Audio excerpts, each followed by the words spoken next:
जम्मू कश्मीर में जब से विधानसभा चुनाव के परिणाम आए हैं, तब से जम्मू कश्मीर में सियासी सरगर्मी तेज है। हम लगातार आपको बता रहे हैं कि जम्मू कश्मीर में सत्ता पलट सकती है। यही बात अभिषेक मनु सिंघवी ने सुप्रीम कोर्ट में कह दी है। अभिषेक मनु सिंघवी राज्यसभा सांसद हैं, सुप्रीम कोर्ट के सीनियर एडवोकेट हैं। उन्होंने यही बात दोहराई है कि जम्मू कश्मीर में सत्ता पलट जाएगी। अब जम्मू कश्मीर में सत्ता कैसे पलटेगी, अंदर की खबर हम समझेंगे। हमारे साथ प्रधान संपादक सुनील राउत जुड़ चुके हैं। सर, अंदर की खबर क्या है? अभिषेक मनु सिंघवी ने सुप्रीम कोर्ट में कहा कि जम्मू कश्मीर की सत्ता पलट जाएगी। वहीं जम्मू कश्मीर में मुख्यमंत्री के तौर पर उमर अब्दुल्ला कल शपथ भी लेने वाले हैं। लेकिन अंदर की खबर क्या है, कैसे जम्मू कश्मीर में सत्ता पलट जाएगी? नहीं, देखिए, नीतीश पाठक ये लगातार जिस दिन से बहुमत आया है जी। इंडिया अलायंस को जम्मू कश्मीर में, एनसी नेशनल कॉन्फ्रेंस जो है उमर अब्दुल्ला वाली 42 सीटें जीतकर सबसे बड़ी पार्टी वहां पर बनी है। 6 विधायक कांग्रेस के हैं, एक विधायक कम्युनिस्ट पार्टी ऑफ इंडिया का है। ऐसे मिलाकर बहुमत उमर अब्दुल्ला सरकार ने हासिल किया। उसके बाद कुछ निर्दलीय विधायकों ने भी उनको समर्थन दे दिया है। हाँ। लेकिन अभी भी इंडिया अलायंस जो है वो ये मानने को तैयार नहीं है कि उसकी सरकार बन जाएगी। उसे डर सता रहा है कि कभी भी मामला पलट सकता है, और इसीलिए इंडिया अलायंस जो है वो सुप्रीम कोर्ट पहुंच गया है। इंडिया अलायंस की ओर से बड़े वकील, जिनको अभिषेक मनु सिंघवी, अरविंद केजरीवाल के मामले में हो, या जितने भी विपक्षी जो भ्रष्टाचार के मामले में नेता जेल में बंद होते हैं, या बाकी फिर भारतीय जनता पार्टी या केंद्र सरकार के खिलाफ जितने मामले होते हैं, उन मामलों में जो सुप्रीम कोर्ट के बड़े वकील अभिषेक मनु सिंघवी जो है वो हाजिर होते हैं। इस मामले में भी वही हाजिर हुए और उन्होंने कुछ दलीलें दी। उनका एक पॉइंट था, सबसे बड़ी बात उन्होंने कहा कि देखिए जज साहब, और सीजीआई इस मामले को सुन रहे थे, डीवाई चंद्रचूड़ साहब, तो उन्होंने उनसे कहा कि चंद्रचूड़ साहब, कश्मीर में ऐसे तो सरकार पलट जाएगी, सत्ता पलट जाएगी, आप हमारी बात सुनिए। लेकिन डीवाई चंद्रचूड़ साहब ने सुनने से मना कर दिया। उन्होंने कहा कि पहले हाईकोर्ट जाइए, बात बात पर आप सुप्रीम कोर्ट सीधे आ जाते हैं। बोले आप पहले हाईकोर्ट जाइए, हाईकोर्ट अगर आपकी बात नहीं सुनेगा, जम्मू कश्मीर हाईकोर्ट, फिर हमारे पास आइए। तो ऐसा हो क्या गया है, क्या नौबत आ गई है? इधर एक तरफ शपथ लेने के लिए तैयार है उमर अब्दुल्ला साहब, इंडिया गठबंधन की वहां सरकार बनने वाली है, लेकिन सुप्रीम कोर्ट क्यों पहुंचे अभिषेक मनु सिंघवी? और क्यों वो कह रहे हैं कि सत्ता पलट जाएगी? क्या भारतीय जनता पार्टी वहां कोई खेल कर रही है? क्या केंद्र सरकार वहां कोई खेल कर रही है? क्या मोदी सरकार ने कोई वहां गेम प्लान बिछाया है कि ठीक है, इनको शपथ लेने दीजिए, लेकिन सरकार तो हम ही बनाएंगे? हम लगातार ये कह रहे हैं नीतीश पाठक, हमारे कई डिबेट्स में हम कह रहे हैं कि जम्मू कश्मीर का मामला डाइसी है, और कुछ दिनों के बाद देखेंगे कि वहां पर सत्ता में भारतीय जनता पार्टी होगी, और उसी दिशा में यही अंदेशा इंडिया गठबंधन को भी सता रहा है। इसीलिए इंडिया अलायंस के लोग जो है वो सुप्रीम कोर्ट पहुंचे। मामला क्या है? मामला है 5 विधायकों के मनोनयन का।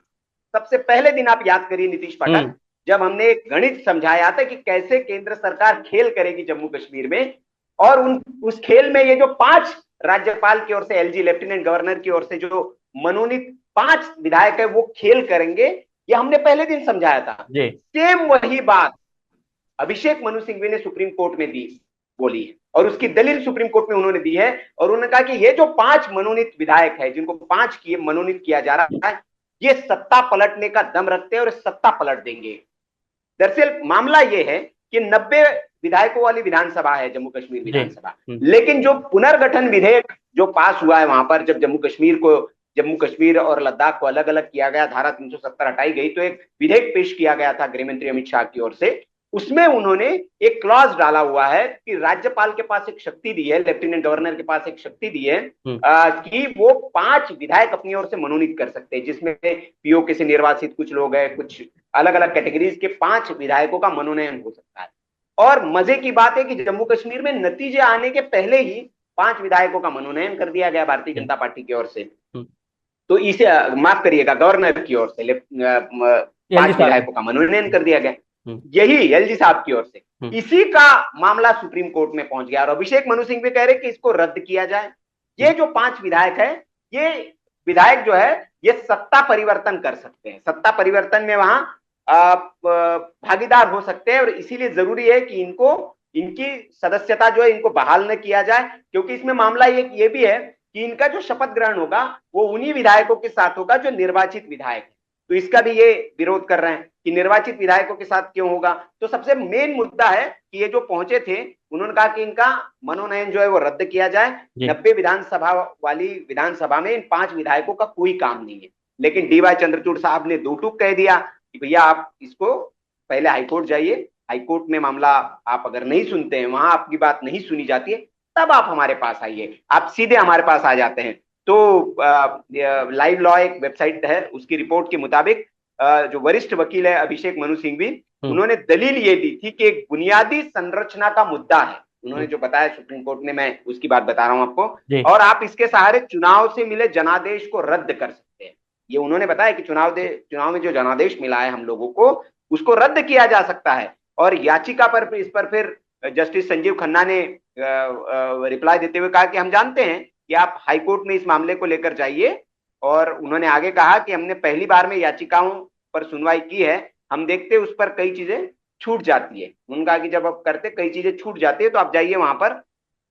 फिर इस पर जस्टिस खन्ना की बात पर सिंघवी ने कहा कि मान लीजिए कि 90 सदस्यों वाली विधानसभा है और मेरे पास 48 विधायक है, ये बहुमत आंकड़े से 3 ज्यादा है। लेकिन अगर एलजी 5 विधायकों को मनोनीत करते हैं तो दूसरी तरफ 47 विधायक हो सकते हैं और ये सिर्फ एक सदस्य रह जाएगा।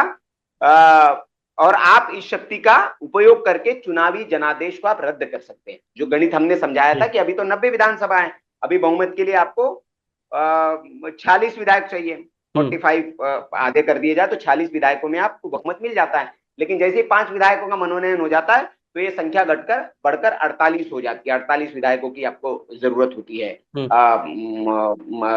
सरकार बनाने के लिए। तो ये भारतीय जनता पार्टी के पास अभी कुछ मौजूदा विधायक है, 5 विधायक मनोनयन में जोड़ देंगे तो भारतीय जनता पार्टी की स्ट्रेंथ वहां मजबूत हो जाती है। क्योंकि जो मनोनीत विधायक होंगे एलजी करेंगे तो जाहिर तौर पर है कि एलजी अपनी विचारधारा के लोग या अपनी सरकार के समर्थित लोगों को मनोनीत करेंगे। तो यहीं पर ये पेच जो है ये पाठक फंस रहा है और इसके रद्द करने की बात की जा रही है। अब कल जम्मू कश्मीर की ओर से कांग्रेस नेताओं की ओर से बोला गया, इंडिया अलायंस के नेताओं की ओर से बोला गया कि हम सुप्रीम कोर्ट ने जो कहा है हम जाएंगे, हाईकोर्ट जाएंगे और हाईकोर्ट में एक याचिका लगाएंगे और हम इन विधायकों के मनोनयन को रद्द करवा के रहेंगे। सर, हम लोग शुरू दिन से ही लगातार इस मामले पर चर्चा कर रहे हैं, बता रहे थे कि जम्मू कश्मीर में सरकार कभी भी पलट सकती है। तो हमारे कुछ दर्शक इससे नाराज भी हो गए और कमेंट भी कर रहे थे कि आप लोग गलत डिस्कशन कर रहे हैं, झूठी खबरें फैला रहे हैं। और आखिरकार हकीकत तो यही बता रहा है कि कभी भी जम्मू कश्मीर में सरकार पलट जाएगी अगर सरकार बनती है तो। नहीं, देखिए मैं यही कह रहा हूं पाठक की, हम लोग जो बात करते हैं डंके की चोट पर करते हैं। ट्रैक रिकॉर्ड हमारा देखिए, हमारा जो विश्लेषण मिलेगा दर्शकों को, और हम हवाई बातें नहीं करते। दरअसल मामला विश्वसनीयता का है। मार्केट में बहुत सारे यूट्यूब चैनल्स है नीतीश पाठक, और वहां पर बैठने वाले जो पोंगा पंडित लोग हैं वो कुछ भी बोल देते हैं, कुछ भी थंबनेल लगा देते हैं। तो संकट वहां का है। तो लोग समझते हैं कि ये भी यार वैसे ही होंगे।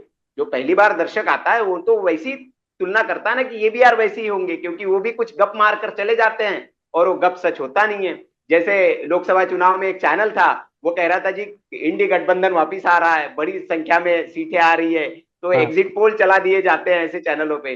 तो वो उसी की कैटेगरी में आपको रखते हैं। लेकिन उनको हमारा ट्रैक रिकॉर्ड देखना चाहिए कि हम जो बात करते हैं वो तथ्यों के आधार पर बात करते हैं, स्पेकुलेशन के आधार पर बात करते हैं, और जो होने वाला होता है उसके आधार पर बात करते हैं। तो जो हमने बात कही वही बात अब सुप्रीम कोर्ट में इंडी गठबंधन के वकील है अभिषेक मनु सिंघवी साहब, वो कह रहे हैं। तो अब तो दर्शक मानेंगे कि हम जो कह रहे थे भाई क्रेडिबल बात कह रहे थे, विश्वसनीय बात कह रहे थे, और हम जो कह रहे थे वो हो रहा है कि सत्ता पलट, ये जो 5 विधायक है ये सत्ता पलट की ताकत रखते हैं और जम्मू कश्मीर में सत्ता पलट सकते हैं। सर, कल उमर अब्दुल्ला शपथ लेने वाले हैं मुख्यमंत्री पद के तौर पर, तो आने वाले समय में जम्मू कश्मीर का सियासी समीकरण कैसा होगा? नहीं देखिए अभी और यहाँ पर बड़े बड़े आपको चीजें देखने को मिली, बड़ी रोमांचक रोचक चीजें आपको जम्मू कश्मीर से देखने को मिलेगी। सबसे बड़ी बात तो ये कि अरविंद केजरीवाल साहब वहां होकर आए, उन्होंने भी अपना समर्थन दे दिया उमर अब्दुल्ला सरकार को। और समर्थन देने के बदले उन्होंने कहा कि हम उम्मीद करते हैं कि हमारे जो विधायक है उनको कुछ उमर अब्दुल्ला सरकार से मिलेगा। तो एक विधायक वाली पार्टी भी मंत्री पद की ख्वाहिश रख रही है। जो 6 विधायक कांग्रेस के पास है उनकी भी अपनी ख्वाहिश है, लेकिन पूरी की पूरी गेंद जो है उमर अब्दुल्ला साहब के पाले में है। उनके पास अपना बहुमत है, अब वो देखना है। और इसके बाद असल खेल शुरू होगा जब मंत्रिमंडल का बंटवारा होगा, किसको क्या मिलता है। अगर जो चाहता है उसको वो नहीं मिला तो उसकी महत्वाकांक्षाएं अगर टूटेगी तो फिर बगावत का बम फूटेगा, और बगावत का बम फूटेगा तो कईयों के चीथड़े उड़ेंगे।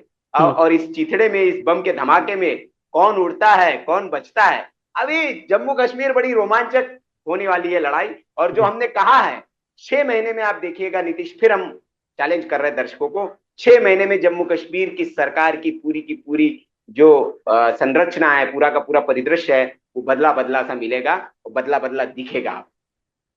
तो बहुत बहुत धन्यवाद सर, आपने अपना बहुमूल्य समय दिया। तो हम आपको बताएं सिलसिलेवार तरीके से कि कैसे जम्मू कश्मीर में सत्ता पलट सकती है और उमर अब्दुल्ला मुख्यमंत्री के शपथ तो ले लेंगे, लेकिन कुछ ही महीनों बाद जम्मू कश्मीर का जो सियासी समीकरण होगा वो पूरी तरीके से बदल जाएगा। इस विश्लेषण पर आपकी क्या राय है, कमेंट करके जरूर बताएं। बाकी देश और दुनिया की तमाम छोटी बड़ी खबरों को देखने के लिए आप देखते रहें